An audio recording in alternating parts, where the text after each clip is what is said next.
हमें एक लड़के को दिखाया जाता है जो कि बड़े मजे से कुकिंग कर रहा होता है। वहाँ पे उसकी सिस्टर भी आ जाती है और उसका नाम साची होता है और वो कहती है ऑमलेट तो मैं ही खाऊंगी, और वो लड़का उसे साफ मना कर देता है और उसका नाम नागी ओमिनो होता है। नागी अपने क्लास में हाई इंटेलिजेंट स्टूडेंट होता है, लेकिन वो हमेशा सेकंड ही आता है और वो ये भी कहता है मेरी याददाश्त कमजोर है इसीलिए अंडा मैं ही खाऊंगा। साची उसे चिढ़ाते हुए कहती है तुम बुड्ढे हो गए हो क्या जो तुम अंडा खाओगे, और वो अपने रूम में चली जाती है। वहाँ पर उसकी मॉम भी आ जाती है और वो कहती है बेटा नागी जल्दी तैयार हो जाना, आज हमें तुम्हारे फैमिली वालों से मिलने जाना है, वहाँ पर टाइम से आ जाना। नागी अपने रूम में सोच रहा था बचपन की अदला बदली हो गई, क्या इत्तेफाक है। साची उसके रूम में आ जाती है और वो कहती है क्या तुम हमें छोड़कर चले जाओगे। नागी बताता है 18 साल रहने के बाद मैं दूसरे फैमिली के पास नहीं जा सकता। साची कहती है मैं तुमसे कहती थी ना कि हम तुम्हें कूड़ेदान से लाए थे। नागी बताता है आखिरकार तुम्हारी ये बात भी सच निकली। साची रोते हुए कहती है क्या तुम हमें छोड़कर चले जाओगे। नागी बोलता है तुम तो बहुत बोली हो, मैं तुम्हें छोड़कर कहीं नहीं जाने वाला हूँ। अब सीन चेंज होता है, नागी अपने स्कूल की तरफ जा रहा होता है। उसे एक लड़की दिखती है जो कि सुसाइड करने जा रही थी। नागी भागता है उसे बचाने के लिए हड़बड़ी में, लेकिन वो उसी को ही गिरा देता है। उस लड़की का नाम अरिका अमानो होता है और वो कहती है दूर हटो मेरे से। वो उसे एक खतरनाक थप्पड़ मार देती है। नागी बताता है तुम तो सुसाइड करने जा रही थी ना। एरिका बताती है मैं तो सोशल मीडिया के लिए वीडियो बनाने जा रही थी पर तुमने सब बिगाड़ दिया। वो उसे अपने बारे में बताती है मैं एक सोशल मीडिया स्टार और मेरे अच्छे खासे फॉलोवर्स भी है। नागी सोचता है शकल से तो ये जानी पहचानी लग रही है। एरिका बताती है मेरी मॉम तो मेरी शादी करवाना चाहती है इसीलिए मैं कोई कांड करना चाहती हूँ। नागी तो लिटरली शॉक हो जाता है और वो कहता है हम दोनों तो एक ही नाव के सवार हैं। बचपन में मुझे किसी और से बदल दिया गया था और तुम्हारी शादी होने वाली है। एरिका अमानो अपने आप को इंट्रोड्यूस करती है मैं एक फौजियों गर्ल्स अकेडमी में पढ़ती हूँ। नागी बताता है वहाँ तो अमीरों के बच्चे पढ़ते हैं, और वो उसे सोशल मीडिया पर देखकर सोचता है इस लड़की के बारे में तो स्कूल के लड़के बात किया करते थे, इतनी क्यूट तो ये हो ही नहीं सकती, जरूर इसने कोई फिल्टर लगा रखा है। नागी अपने बारे में बताता है मैं सेकेंड ईयर का स्टूडेंट हूँ और मैं गुरुगावा स्कूल में पढ़ता हूँ। एरिका बताती है वहाँ के तो सारे स्टूडेंट जीनियस होते हैं, इसका मतलब तुम भी जीनियस हो, और वो बिना किसी देरी के कहती है आज से तुम मेरे बॉयफ्रेंड होगे। नागी बोलता है मैं तुम जैसी लड़की को डेट कैसे कर सकता हूँ। एरिका अमानो कहती है बुद्धू ये फेक डेट होने वाली है, हम दोनों एक कपल्स की तरह रहेंगे जिसे देखने के बाद मेरे मॉम डैड मेरी शादी रोक देंगे। नागी बोलता है तुम्हारे सामने एक छोटी सी प्रॉब्लम है, मैं तुम्हारी बात नहीं मानने वाला हूँ और मैं जा रहा हूँ। एरिका उसे कुछ वीडियोस दिखाकर ब्लैकमेल करने लगती है, इसे मैं सोशल मीडिया पे भी पोस्ट कर दूंगी। नागी की हालत खराब हो जाती है और वो कहता है प्लीज ऐसा मत करना। एरिका बोलती है तो बात मान लो मेरी जान, और वो दोनों किसी बात पर लड़ने लगते हैं। इसी दौरान उनकी एक फोटो भी खिंच जाती है। नागी कहता है इसी फोटो को भेज दो तुम्हारी शादी भी कैंसिल हो जाएगी। एरिका कहती है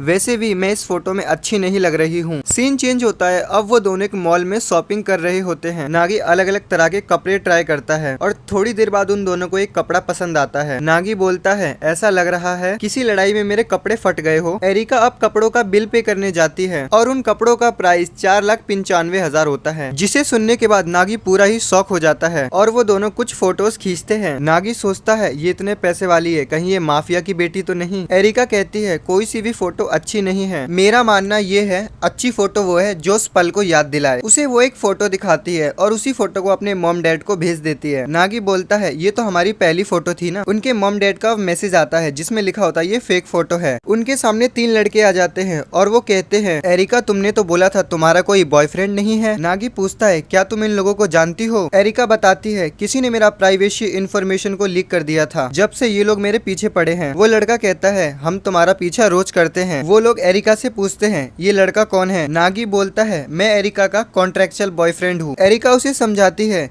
इतना भी सच नहीं बोलना होता है। वो लड़के कहते हैं क्या बोला तूने, दोबारा बोला ना तो तेरा मुंह तोड़ दूंगा। वो लड़के नागी को मारने के लिए आगे बढ़ते हैं। उसके हमले से बचकर नागी उसे एक मुक्का मार देता है। एरिका सोचती है इसने तो पूरी बाजी ही पलट दी। वो लड़के कहते हैं इतनी जोर से कोई मारता है क्या, और वो बिना देरी के वहाँ से भाग जाते हैं। नागी बताता है हमारी फैमिली का रूल है पीट कर आना है, पिट कर नहीं। एरिका कहती है मैं भी अपने फियोंसे के मुंह पर एक मुक्का मारूंगी और मेरी शादी भी टूट जाएगी। वहाँ पर एरिका की गाड़ी आ जाती है जिसमें जाने से पहले उसे बोलती है शायद ये हमारी आखिरी मुलाकात है, काश कि मेरी शादी तुमसे होती नागी। नागी बोलता है वैसे भी मैं इस रिश्ते के लिए कभी तैयार नहीं होता। अब सीन शिफ्ट होता है, नागी एक अपार्टमेंट में पहुंच जाता है। उसके सामने उसके रियल मॉम डैड होते हैं। नागी के रियल फादर कहते हैं मुझे लगा नहीं था कि तुम हमसे मिलने आओगे यार। नागी के मॉम डैड आपस में डिसाइड करते हैं बेशक हम तुम्हें पाल नहीं पाए लेकिन हम एक रिश्ते में आ सकते हैं और तुम्हारी शादी करवानी होगी। नागी के रियल फादर बताते हैं आज मैंने तुम दोनों की फोटो देखी तो हमने सोचा तुम्हारी शादी करवा देते हैं। नागी ये बात सुनने के बाद परेशान हो जाता है और वो ये भी सोचता है ये लोग किस फोटो के बारे में बात कर रहे हैं। वहाँ पर एरिका भी आ जाती है। नागी के डैड कहते हैं इसी की कमी थी, लो ये भी आ गई, और वो बताते हैं ये मेरी बेटी है, वैसे भी तुम एक दूसरे को जानते हो। नागी कहता है आज ये मेरे साथ क्या हो रहा है। एरिका बोलती है ये बात तो मैं भी जानना चाहती हूँ। उनके मॉम डैड कहते हैं अब तुम दोनों की शादी होने वाली है। नागी बोलता है मैं शादी के लिए तैयार नहीं हूँ। एरिका भी कहती है मैं भी तैयार नहीं हूँ, लेकिन मैं अपनी बात से मुकर नहीं सकती हूँ, और वो एक जोरदार मुक्का मार देती है नागी को। ये थी मेरी एंगेजमेंट की कहानी। अब सीन शिफ्ट होता है और हमारा हीरो कुछ नोट्स देख रहा था, तभी अचानक उससे एक लड़की टकरा जाती है और वो नागी को सॉरी बोलकर जाने लगती है। उस लड़की का नाम हीरो सैगावा होता है। वो नागी की क्रश होती है। नागी उसे चैलेंज करता है सबके सामने, मैं तुमसे ज्यादा नंबर लाके दिखाऊंगा। हीरो कहती है आखिर तुम हो कौन। नागी उसे अपने बारे में बताता है, जो क्लास में सेकंड रैंक लाता है। हमें एक फ्लैशबैक दिखाया जाता है हीरो का, मुझे ऐसे लड़के पसंद है जो मुझसे ज्यादा इंटेलिजेंट हो। नागी सोचता है क्लास में मैं फर्स्ट आकर इसे अपनी दिल की बात कह दूंगा। सीन चेंज होता है। उसके मॉम डैड बताते हैं घर पर आज एरिका आने वाली है। नागी कहता है ये तुम्हारा डिसीजन था, मैं तो पढ़ने जा रहा हूँ। नागी सोचता है वो आफत की पुड़िया मुझसे क्यों मिलना चाहती है, मैं आज उसे साफ मना कर दूंगा, मैं किसी और को पसंद करता हूँ। वहाँ पर साची भी आ जाती है और वो कहती है मैंने सुना है कि वो लड़की अमीर घर की है, क्या वो इस घर में कंफर्टेबल हो पाएगी। जिस पर नागी कहता है तुम्हें ऐसा नहीं कहना चाहिए पगली, वो तुम्हारी सगी बहन है। साची उसे टेडी बियर से मारती है और वो ये भी कहती है बेकार की बात, मेरे सामने दोबारा मत बोलना, मैंने बोल दिया सो बोल दिया, और वो वहाँ से चली जाती है। इस एनीमे का नेक्स्ट पार्ट जल्दी आने वाला है। अगर ये वीडियो आपको जरा सा भी पसंद आया तो कमेंट में जरूर बताना।